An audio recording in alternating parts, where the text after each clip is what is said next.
各位同学，上课喽！免费的哈佛大学正义课，你不听，天哪！难道你要等自己考进哈佛大学再来上吗？今天我们要继续来看最新的也不能说最新这个是很久以前的课了哈。我们要继续来看哈佛大学最有名的哲学系教授桑德尔老师带我们一起进入正义课的第3堂。那延续上一堂第2堂呢，我们讲到这个结果道德主义也就是 Jeremy Bentham 的这一个主张呢有一个观众朋友觉得说我们讲结果道德主义就是所谓的功利道德主义，但是他觉得功利呢带有贬义词，他觉得用功效会比较好。这个没有错，但是其实功效跟功利你会在这一堂课里头发现，其实本质上呢它没有太大的差别。为什么会这样呢？因为当你用功效去看的时候，你仍然要以最大效能化或者说最大的利益为出发嘛，不然你怎么去看效益？所以功效我个人认为只是一个委婉，在中文用字上听起来相对比起功利好听一点的说法，听着多么顺耳。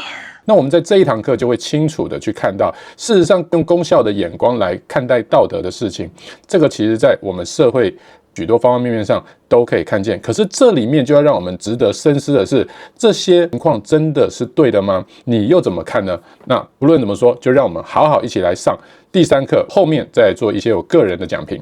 Let's go!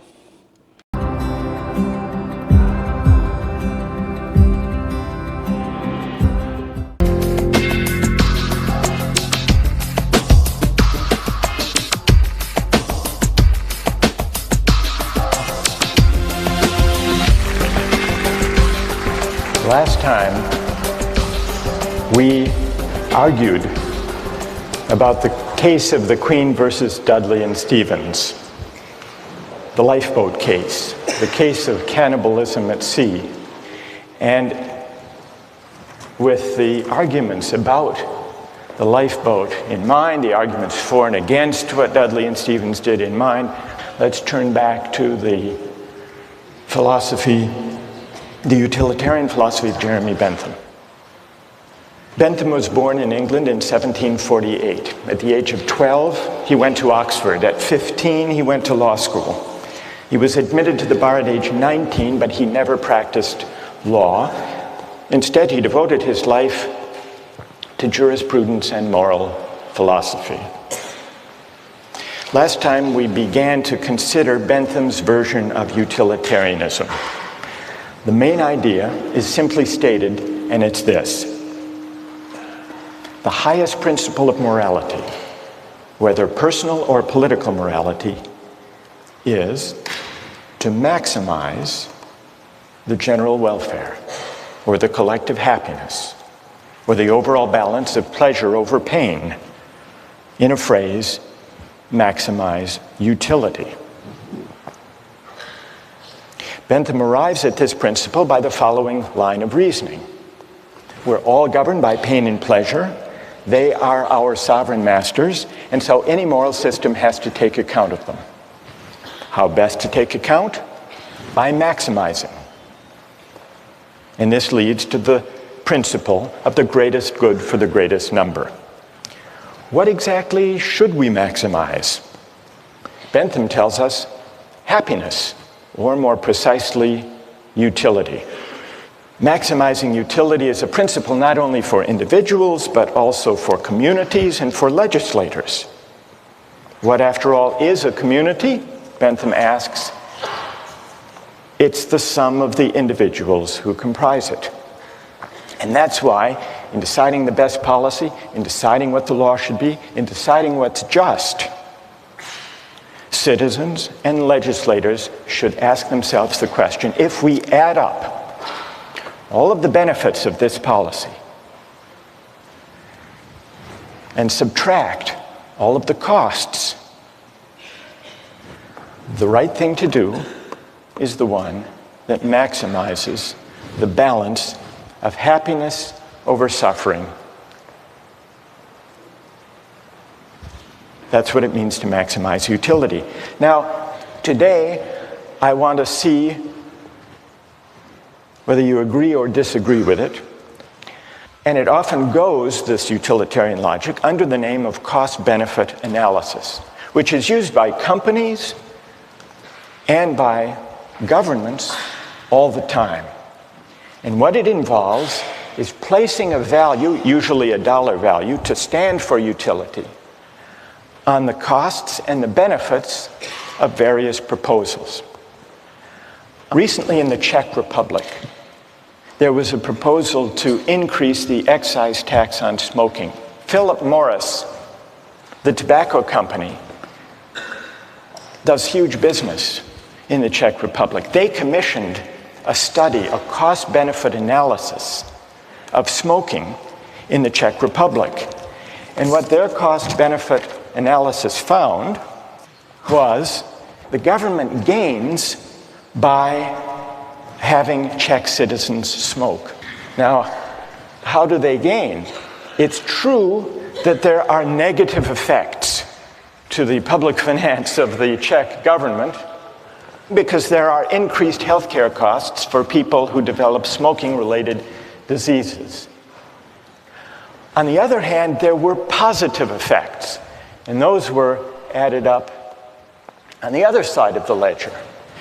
The positive effects included, for the most part, various tax revenues that the government derives from the sale of cigarette products, but it also included healthcare savings to the government when people die early, pension savings, you don't have to pay pensions for as long, and also savings in housing costs for the elderly. And when all of the costs and benefits were added up, the Philip Morris study found that there is a net public finance gain in the Czech Republic of $147 million. And given the savings in housing and healthcare and pension costs, the government enjoys a savings of over $1,200 for each person who dies prematurely due to smoking. Cost-benefit analysis. Now, those among you who are defenders of utilitarianism may think that this is an unfair test.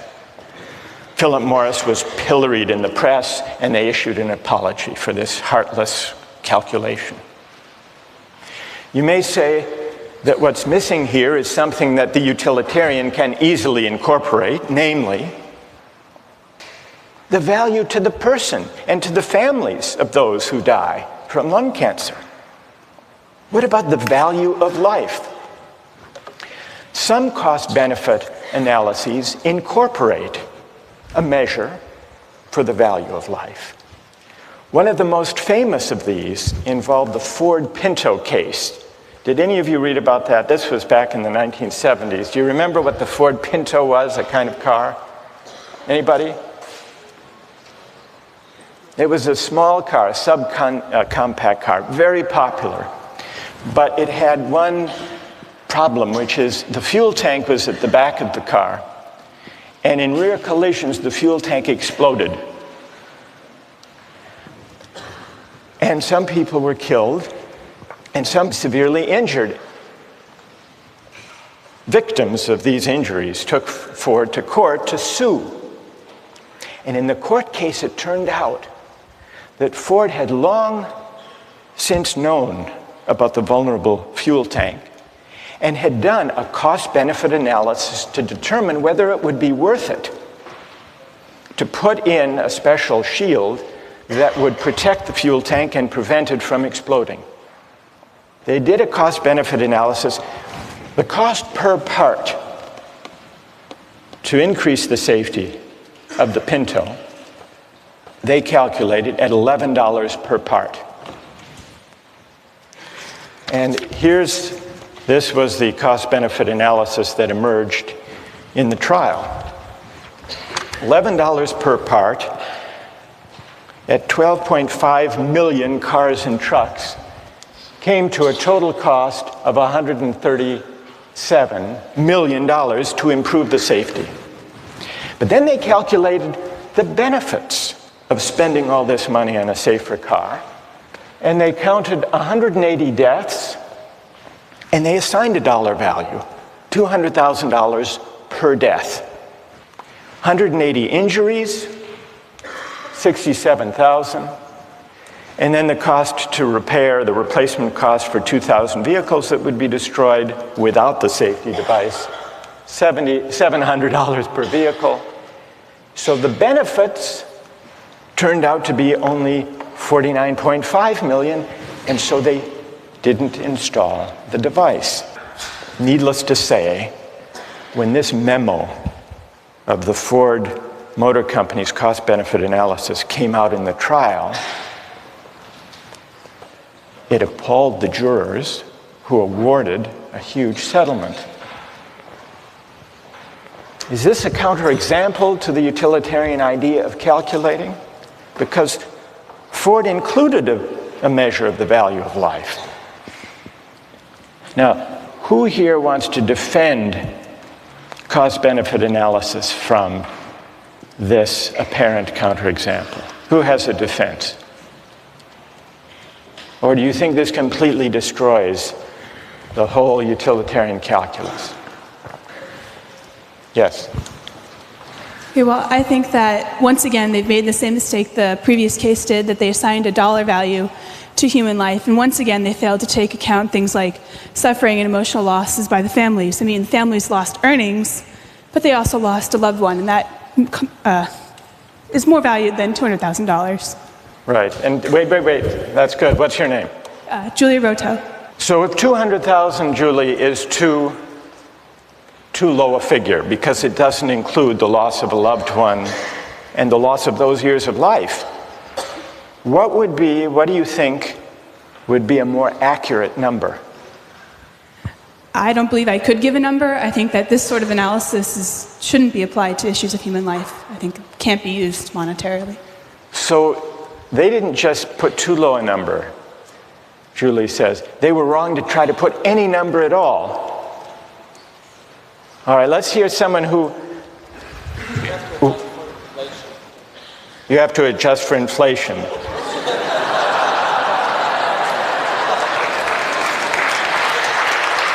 All right, fair enough. So what would the number be now? This was 35 years ago. $2 million. You would put 2 million. And what's your name? Wojtek says, we have to allow for inflation. We should be more generous. Then would you be satisfied that this is the right way of thinking about the question? I guess, unfortunately, it is. There needs to be a number put somewhere. Like, I'm not sure what that number would be, but I do agree that there could possibly be a number put on human life. All right, so Wojtek says, and here he disagrees with Julie. Julie says we can't put a number on human life for the purpose of a cost-benefit analysis. Wojtek says we have to, because we have to make decisions somehow. What do other people think about this? Is there anyone prepared to defend cost-benefit analysis here? As accurate, as desirable? Yes? Go ahead. I think that if Ford and other car companies didn't use cost-benefit analysis, they'd eventually go out of business because they wouldn't be able to be profitable, and millions of people wouldn't be able to use their cars to get to jobs, to put food on the table, to feed their children. So I think that if cost-benefit analysis isn't employed, the greater good is sacrificed in this case. All right, what's your name? Raul. Raul. There was recently a study done about cell phone use by drivers when people are driving a car, and there's a debate whether that should be banned. Yeah. And the figure was that some 2,000 people die as a result of accidents each year using cell phones. And yet, the cost-benefit analysis, which was done by the Center for Risk Analysis at Harvard, found that if you look at the benefits of the cell phone use and you put some value on the life, it comes out about the same because of the enormous economic benefit of enabling people to take advantage of their time, not waste time, be able to make deals and talk to friends and so on while they're driving. Doesn't that suggest that it's a mistake to try to put monetary figures on questions of human life? Well, I think that if the great majority of people try to derive maximum utility out of a service like using cell phones and the convenience that cell phones provide, that sacrifice is necessary for satisfaction to occur. You're an outright utilitarian. Yes. Okay. All right, then one last question, Raul. Okay. And I put this to Wojtek. What dollar figure should be put on human life to decide whether to ban the use of cell phones? Well, I don't want to arbitrarily calculate a figure. I mean, right now, I think that... You want to take it under advisement? Yeah, I'll take it under advisement. But what, roughly speaking, would it be? You've got 2,300 deaths. Okay. You've got to assign a dollar value to know whether you want to prevent those deaths by banning the use of cell phones in cars. Okay. So, what would your hunch be? How much? 1 million? 2 million?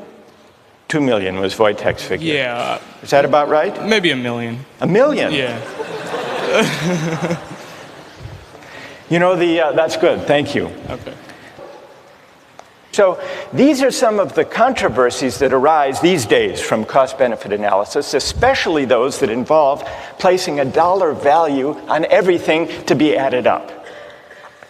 Well, now I want to turn to your objections. To your objections not necessarily to cost-benefit analysis specifically, because that's just one version of the utilitarian logic in practice today, but to the theory as a whole, to the idea that the right thing to do, the just basis for policy and law, is to maximize utility.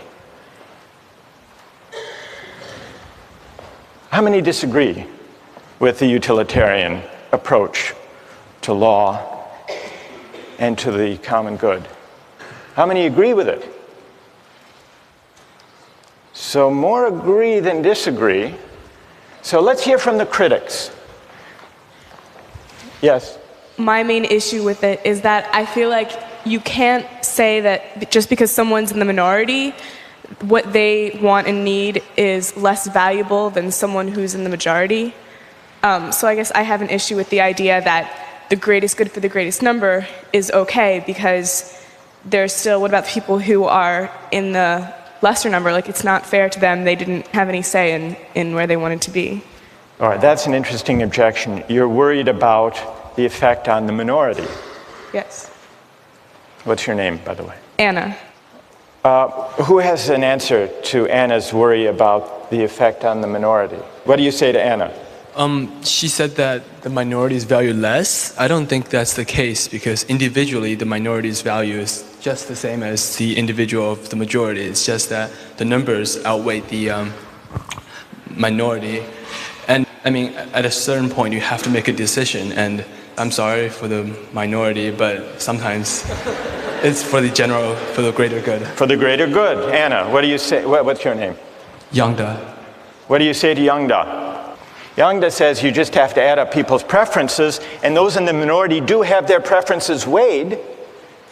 Can you give an example of the kind of thing you're worried about when you say you're worried about utilitarianism violating the concern or respect due the minority? Okay. Can you give an example? So, well, with any of the cases that we've talked about, like for the shipwreck one, I think the boy who was eaten still had as much of a right to live as the other people, and just because he was the minority in that case, the one who maybe had less of a chance to keep living, that doesn't mean that the others automatically have a right to eat him just because it would give a greater amount of people the chance to live. So there may be certain rights that the minority members have, that the individual has, that shouldn't be traded off for the sake of utility? Yes. Yes, Anna? Yeah, this would be a test for you. Back in ancient Rome, they threw Christians to the lions in the Colosseum for sport. If you think how the utilitarian calculus would go, yes, the Christian thrown to the lion suffers enormous, excruciating pain. But look at the collective ecstasy of the Romans. Yanda. Well, in that time, I don't, in modern day of time, to value to give a number to the happiness given to the people watching, I don't think any policymaker would say the pain of one person, of the suffering of one person is much, in comparison to the happiness gained. No, but you have to admit that if there were enough Romans delirious enough with happiness, it would outweigh even the most excruciating pain of a handful of Christians thrown to the lion. So we really have here two different objections to utilitarianism. One has to do with whether utilitarianism adequately respects individual rights or minority rights, and the other has to do with the whole idea of aggregating utility or preferences or values. Is it possible to aggregate all values, to translate them into dollar terms? There was, in the 1930s,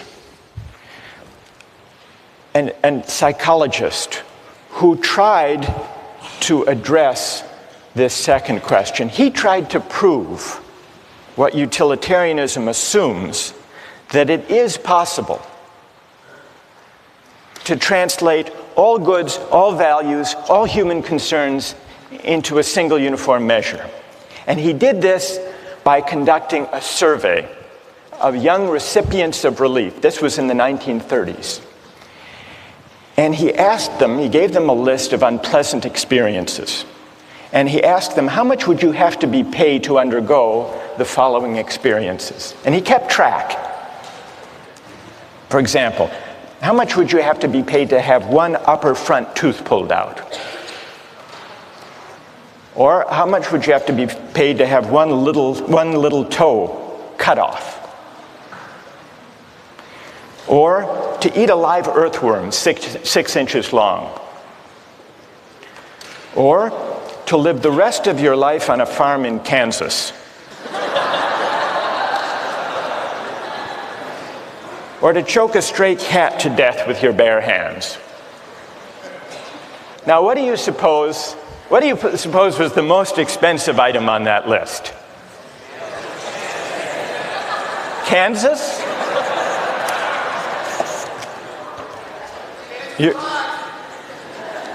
You're right, it was Kansas. For Kansas, people said they'd have to be paid $300,000.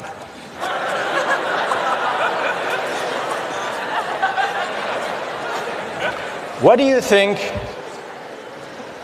was the next most expensive? Not the cat. Not the tooth. Not the toe. The worm.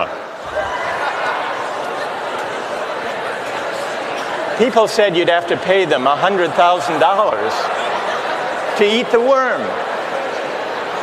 What do you think was the least expensive item? Not the cat. The tooth. During the Depression, people were willing to have their tooth pulled for only $4,500. Now, here's what Thorndike concluded from his study. Any want or satisfaction which exists in some amount and is therefore measurable. The life of a dog or a cat or a chicken consists of appetites, cravings, desires, and their gratifications. So does the life of human beings, though the appetites and desires are more complicated. But what about Thorndike's study? Does it support Bentham's idea that all goods, all values can be captured according to a single uniform measure of value? Or does the preposterous character of those different items on the list suggest the opposite conclusion that maybe, whether we're talking about life or Kansas or the worm, maybe the things we value and cherish can't be captured according to a single uniform measure of value? And if they can't, what are the consequences for the utilitarian theory of morality? That's a question we'll continue with next time.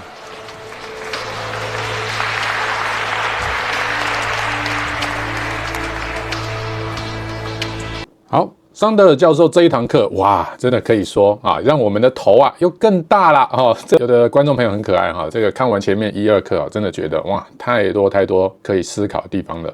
但是在这个思考的同时，你会发现很特别，就是说你并没有办法纯粹用理性这件事情去思考，对吗？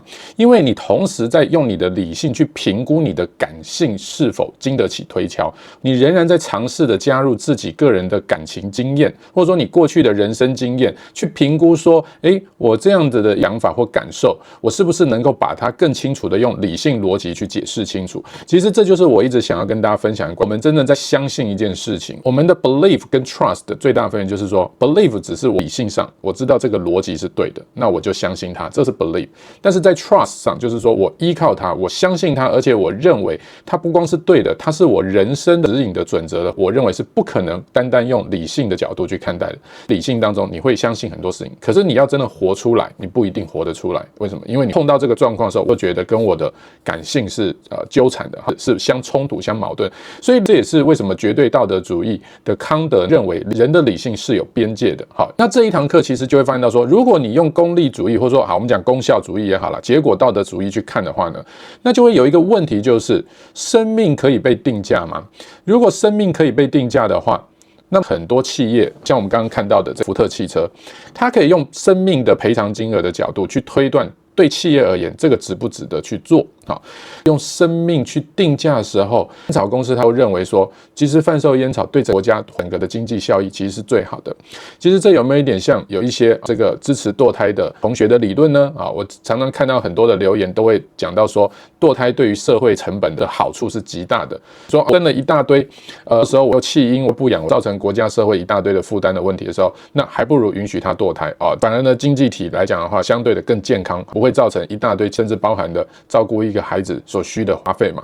粥都喝不起了，还生个孩子。那可是反过来讲，也有人认为说，那多生孩子，人口红利终归是好事啊。现在大部分国家最大的风险都在于开始失去掉内部国家的人口红利这件事情啊。所以你如果用经济的角度，简单讲就是用钱的角度去看衡量生命，你怎么看，你其实都不会得到一个随意的解答。那更不要说对很多人而言，根本上就否认掉用金钱的角度去衡量一个生命的价值。生命的价值可以这样被衡量吗？但是大家有没有觉得这里又有点怪怪的地方？就是说，可是如果我们完全忽略了用金钱的角度去衡量的话，遇到一些状况，我们怎么处理呢？好比说国难事件，对吧？今天假如有一些天灾人祸的事件，那国家来做国难的赔偿的时候，这个现实的面就必须要算清楚啦。就一个无辜死亡的公民的命，国家政府应该要去补偿他多少钱呢？对吧？那需不需要纳入他周边的眷属或亲属的损失来计算呢？所以这又会在很多实际上，好，特别我是在保险业上，保险业要怎么去计算你的生命价值？这对保险人来讲，反而是又息息相关的。那我个人呢是提出一个建议，就是之前说的Ben Shapiro 介绍的 Jonathan Haidt 的6个道德矩阵，看待道德面的问题。那什么是6个道德矩阵呢？第一个就是关怀与伤害，公平与欺骗，忠诚与背叛，权威与颠覆，以及神圣与堕落，最后就是自我和压迫。那上一期看到的船难事件，这比较属于自我跟压迫，也就是你要夺取我的生命，有没有经过我同意？我是否是自由的？关乎到了我个人的生存自由的这一个问题。那这个会影响到我们对道德事物的一个看法。那今天这一集呢，功利主义当它运用到金钱的衡量标准的时候，我个人的看法就是用金钱的衡量，它不是完全的错误，但是前提在于是6个矩阵里头的第一种关怀与伤害。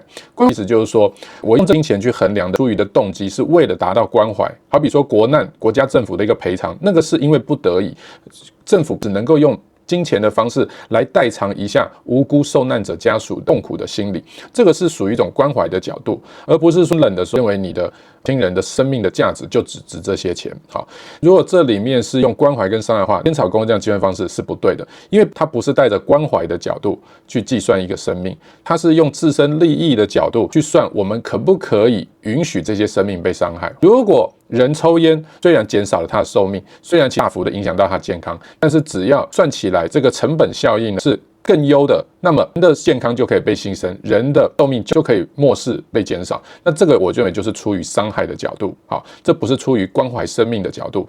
同样的，福特汽车公司也是一样，他计算的方式是出于他公司自身的利益，回过来用所谓的赔偿金额的这个角度去算的话，那么仍然是用伤害的角度，而不是用关怀的角度。所以这也是为什么民众碰到刚刚像桑德尔老师讲这两个例子，都会觉得说是不合理的。人命最重要。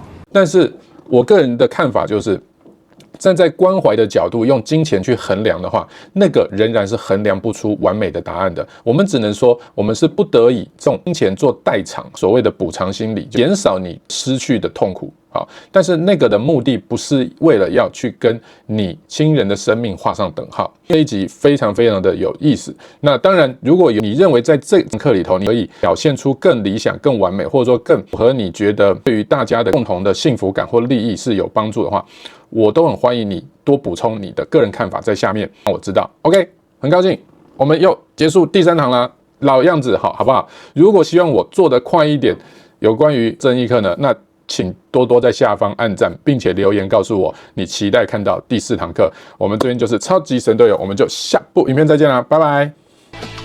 All right, now let's take the other part of the poll. Which is the highest experience or pleasure? How many say Shakespeare?